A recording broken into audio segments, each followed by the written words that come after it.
Assalamualaikum warahmatullahi wabarakatuh. Allahumma sholli ala Sayyidina Muhammad wa ala ali Sayyidina Muhammad. Pemirsa yang dirahmati Allah, marilah kita simak ceramah dari Kiai Haji Abdullah bin Nastiar dengan tema 7 golongan yang akan dinaungi Allah di hari kiamat. Sebelumnya marilah kita perbanyak sholawat minimal 1000 kali sehari, agar hidup kita penuh barokah dan mendapatkan syafaat kelak. Jangan lupa berikan dukungan kepada channel kami dengan memberikan super thanks seikhlasnya. Semoga menjadi amal jariah bagi Anda. Selamat menyaksikan. Alhamdulillah, enak hadirin. Tolong bangunkan santri yang tidur itu ya. Kasihan nanti nggak dapat ilmunya. Assalamualaikum warahmatullahi wabarakatuh. Alhamdulillahi rabbil alamin, alladzi khalaqal mauta wal hayata liyabluwakum ayyukum ahsanu amala wa huwal azizul ghafur. Allahumma salli ala Muhammadin wa ala alihi wa ashabihi ajma'in. Mana para mahasiswa STAI adakah?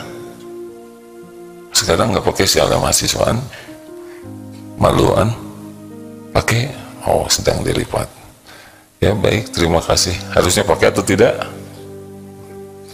Tahu arti disiplin apa? Kemampuan melakukan yang semestinya dilakukan. Jadi kalau kita tahu dan kita lakukan, itu baik. Kalau yang memang menjadi kewajiban kita lakukan. Dari Abu Hurairah radhiyallahu anhu, Nabi sallallahu alaihi wasallam bersabda, ada 7 golongan yang dinaungi Allah dalam naungannya di hari di mana tiada naungan kecuali naungan Allah. 1, pemimpin yang adil, imam yang adil. Jadi takdir memiliki kedudukan, itu Allah yang menetapkan, tetapi mau adil atau tidak syariatnya itu yang diperjuangkan. Pemimpin yang adil adalah pemimpin yang menempatkan sesuatu pada tempatnya. Ini nanti di akhirat, dikala tidak ada naungan, akan menjadi hamba pilihan Allah yang dilindungi Allah. 2, di padang mahsyar nanti ini ya, maaf. Yang kedua, yang akan mendapatkan naungan adalah pemuda yang tumbuh dewasa dan senang sekali ibadah. Jadi pemuda, kaum muda ya, wah kalau pemuda lelaki akhwat bagaimana? Sama, karena masa muda itu adalah masa yang penuh gejolak, ilmunya belum banyak, keinginannya banyak, banyak hal yang belum tahu dan ingin dicoba. Maka tidak sedikit kaum muda yang terjerumus, tergelincir. Tetapi pemuda-pemudi yang waktu mudanya ini ibadahnya bagus, dan melihat ya di pesantren ada para pemuda yang jam 3 itu sudah menangis sholatnya tuh, Masya Allah. Ingat Allah, ini termasuk yang akan spesial. 3, yang ketiga, yang nanti ketika di padang mahsyar yang tidak ada naungan, tapi dia dinaungi oleh Allah secara khusus, adalah orang yang hatinya tertambat ke masjid. Ingat aja ke masjid, kangen ke masjid, betah di masjid, gak tahu gimana, jauh dari masjid tuh menderita. Berbahagialah bagi yang hatinya senang ke masjid. Apalagi lelaki yang tidak ke masjid, namanya apa? Bukan tidak ke masjid aja ya, masalah lelaki solehah. Lelaki ke masjid, akhwat kalau nanti suaminya tidak mau ke masjid aja, ini ciri-ciri kurang baik. Karena salah satu ciri kemunafikan akhlak itu adalah selain malas berat sekali untuk sholat, juga malas ke masjid. Harusnya kita ke masjid seperti ikan di dalam air, senang aja ke masjid tuh. Nah ini ciri-ciri ini orang yang bakal dijaga Allah. Nanti kalau kita sudah meninggal, kita dikumpulkan di tempat yang tidak ada naungan selain Allah yang menaungi. Ayo ke masjid, makin jauh dari masjid makin makin bagus, langkahnya makin banyak, perjuangannya makin berat. Adik-adik di sini di mana-mana masjid, tapi ya tetap berat aja. Ada yang naik sepeda kuat 200 km ke masjid 200 meter, gak kuat itu. Ada yang jogging 10K 10 km kuat lari, kuat tidak berhenti. Ke masjid 100 meter gak kuat. Ada yang kerja kantornya jauh dari Cibubur ke Jakarta, kuat nyetir itu, kuat naik motor. Ke masjid 50 meter enggak kuat.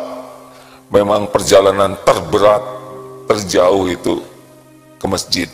Makanya para pecinta masjid itu salah satu ciri itu. Kalau orang sudah tertambat ke masjid, senang ke masjid dengan ikhlas ya, bukan untuk sibuk posting, ria. Nah, insya Allah itu salah satu ciri keberuntungan. What maksudnya. Nanti kalau mau cari suami, cari pecinta masjid, insya Allah akan menjadi orang yang banyak ditolong Allah dalam menghadapi hidupnya. Apakah setiap yang ke masjid pasti cinta masjid? Saya mau itikaf sebulan. Kenapa? Kontrakan habis. Itu beda ya. Saya mau itikaf kenapa? Istri ngambek wae. Itu beda. Itu namanya, kalau toh itikafnya beneran ya bagus, tapi kalau hanya lari dari kenyataan. Ada juga yang ingin jadi DKM, kenapa? Supaya nggak dicurigai di kantor. Mudah-mudahan kalau kepilih jadi ketua DKM nggak ada yang curiga kalau dia berbuat tidak baik di kantor. Itu juga tidak baik. Harus ikhlas ya, mencari ilmunya harus ikhlas. Yang keempat, dua orang yang saling mencintai di jalan Allah, berkumpul karena Allah, berpisah karena Allah. Ini jangan ngebayangin, dua orang ini SMP dengan SMA saling mencintai, bukan itu. Ini yang sejenis, sejenis, jangan error hadirin. Jadi ini persahabatan, ya persahabatan yang ikhlas. Kan suka ada tuh sahabat, tapi hati-hati persahabatan ini yang asli itu adalah persahabatan yang senangnya melakukan apa yang Allah sukai. Kalau ketemu karena Allah, kalaupun berpisah karena Allah. Jadi ini sahabat sejati, bukan cinta beruk, cinta babon, cinta gorila, cinta monyet, bukan begitu. Aku mencintaimu karena Allah. Ini teh kelas 2 SMP. Papi akan menantimu. Lebay, itu bukan cinta. Itu mah syahwat, bukan cinta ya. Cinta yang asli kalau nanti udah nikah, kalau laki perempuan, kalau belum ujian cintanya. Artinya persahabatan yang benar-benar ikhlas, yang ingin sahabatnya itu bahagia, mulia dunia akhirat. Dan semua itu hanya bisa di jalan Allah. 5. Jadi persahabatan yang tulus itu bisa membawakan kebaikan di akhirat nanti. Sebetulnya ada syarahnya nanti kalau dibaca lebih lengkap. Ini asal tahu saja dulu. 5. Seorang lelaki yang diajak berbuat maksiat, perbuatan tidak baik, zina, oleh seorang wanita yang punya kedudukan lagi cantik, lalu ia berkata, sesungguhnya saya takut kepada Allah. Ini artinya begini hadirin, godaan pasti ada. Nah, yang berat adalah seorang lelaki digoda oleh yang jelita, cantik jelita dan titik-titik ya. Kemudian kedudukannya lebih tinggi, tapi dia tidak, saya takut kepada Allah. Nah, karena kan di dalam ilmu nauzubillah ya, ilmu maksiat itu, misalkan pemerkosaan atau apa, itu pasti ada yang dominannya. Ada yang dominan mengalahkan yang lemah. Nah, sekarang yang dominannya adalah yang dalam hal ini adalah wanita itu udah punya kedudukan, kekuasaan, kemudian cakep lagi, menginginkan lelaki, ngegoda lelaki itu ya seperti zaman Nabi Yusuf lah ya, istrinya penguasa cantik dan menggoda Nabi Yusuf, tapi takut ke Allah, tidak mau. Nah, ini termasuk godaan yang sangat besar dan ini sangat dihargai oleh Allah. Bagaimana kalau wanita digoda oleh lelaki ganteng, banyak uang, pintar, berkuasa, ngajak berbuat maksiat? Saya kira sama. Kalau tidak, saya takut kepada Allah, saya tidak mau disentuh oleh yang tidak halal. Takut kepada Allah itu sangat bernilai tinggi. Orang tidak mau berbuat maksiat karena takut ke Allah, Allah akan membalasnya dengan sesuatu yang sangat spesial di akhirat, di yaumul akhir nanti dilindungi. Yang keenam, siapa nih yang bersedekah dengan satu sedekah ia menyembunyikan sehingga tangan kirinya tidak tahu yang diinfakkan tangan kanannya. Ini kiasan ya. Nah, dia selalu bareng, setiap mau sedekah dimasukin dulu saku. Bukan begitu, tapi saking puas hanya dengan Allah yang tahu, jadi tidak ribet. Sedekah penuh dengan kerahasiaan. Makanya sedekah boleh ada yang ketahuan orang, boleh dengan niat memotivasi, niat dakwah, niat memberi contoh. Tapi harus lebih banyak lagi sedekah yang sembunyi-sembunyi.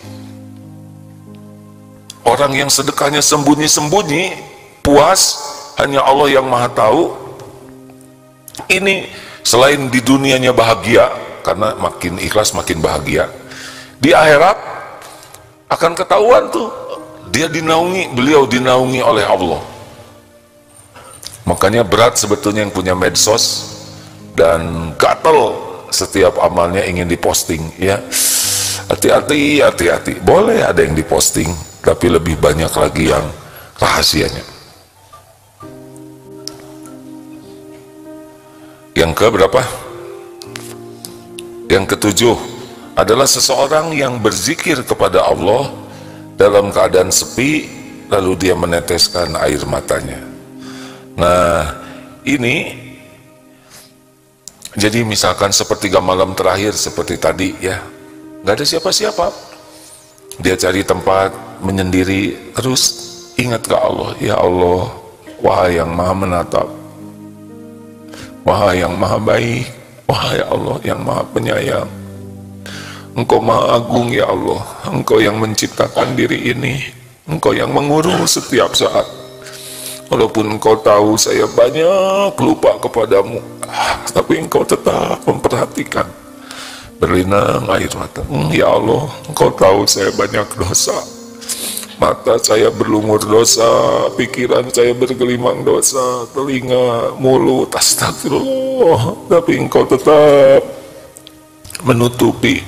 Engkaulah yang memberi kesempatan hamba bisa tobat. Terima kasih ya Allah, terima kasih wahai yang maha baik, wahai pencipta, pemilik, penguasa langit dan bumi yang maha hebat. Engkaulah yang maha agung, tiada Tuhan selain Engkau ya Allah. Sampai berlinang, ingat ke Allah, ingat karunia Allah, ingat dosa ke Allah. Nah itu salah satu tuh. Makanya kalau sepertiga malam terakhir jangan dihabiskan dengan sholat semuanya. Bagusnya di penghujungnya itu zikir. La ilaha illallah wahdahu la syarikalah, lahul mulku wa lahul hamdu wa huwa ala kulli syai'in qadir. Hasbunallah wa ni'mal wakil, ni'mal maula wa ni'man nasir. La ilaha illa anta subhanaka inni kuntu minadh zalimin. La ilaha illa anta subhanaka inni kuntu minadh zalimin. Enak hadirin zikir tuh, pelan, tidak usah direkam, sepi. Ada lagi tekniknya kalau mau pakai headset, maksudnya supaya lebih jelas suaranya, karena dijaharkan pelan itu enak. Tidak wajib pakai headset. Pulang dari sini beli headset. Kenapa kamu nggak zikir, nggak punya headset? Hati-hati nih kalau nanti punya pendamping hidup dan sering menangis di penghujung malam. Itu ciri-ciri tuh, ciri-ciri orang-orang yang spesial di sisi Allah. Menangis karena apa? Menangis kepada Allah. 1, menangis karena ingat dosa. 2, menangis karena syukur atas nikmat. 3, menangis karena ingat takjub wajilat qulubuhum, ingat takjub kepada kemahahebatan Allah, maha baiknya Allah. Ada juga tangis rindu. Ada yang nangis itu rindu kepada Allah. Ya Allah, saya rindu kepadamu. Ya Allah maha baik, menciptakan kita, ngurus kita setiap saat. Jangan dianggap remeh hadirin, karena tidak banyak orang-orang spesial seperti itu. Ada juga yang nangis tapi ingat masalah. Ada nangis ingat hari ini jatuh tempo. Ada ya, tapi nangis-nangis karena masalah lebih rendah dibanding nangis karena ingat Allah. Dan sembunyi-sembunyi ya. Jadi kalau kita nangis, tidak usah kita sisakan air matanya supaya orang lain tahu. Apalagi didramatisir, ya Allah, kok nggak ada yang dengar nih, ya Allah. Senang orang lain tahu kita lagi nangis, senang orang lain tahu kita di khusyuk, itu udah acting. Jangan ya. Semua yang ingin dekat dengan Allah harus asli, jujur hanya karena Allah.